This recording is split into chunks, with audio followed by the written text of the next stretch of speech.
हा बघा जिना आणि इथे मी झोपणार आहे. तरी मला जिन्यामध्ये झोपायची वेळ का आली? हे बघा, ही इथे जाळी होती अशी.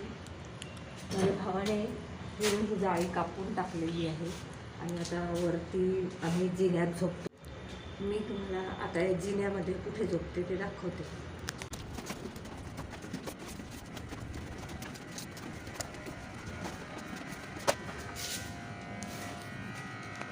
आता आपण वरती जिना चढून आलेलो आहोत आणि हे इथे आणि मी झोपते. आता हे इथे आहे, इथे मी राहते आणि हे मागच्या बाजूला टेक्सटाईल हे मशिनरी वाजत असते. तुम्हाला आवाज येत असेल, हे बघा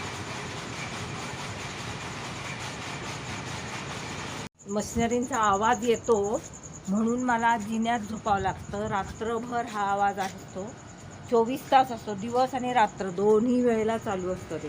आणि त्याच्यामुळे मला इथे माझ्या जिन्यात झोपावं लागतं.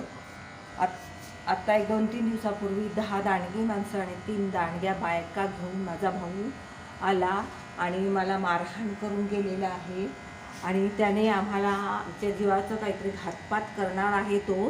त्याच्यामुळे त्याने ती पूर्ण जाळी मगाशी तुम्हाला खाली दाखवली एंट्री करताना, ती पूर्ण काढून टाकलेली. रात्रीतनं काय होईल हे माहिती नाही, तेव्हा तुम्हाला हे मी सगळ्यांना सांगत आहे. असा हा भाऊ मला त्रास देतोय.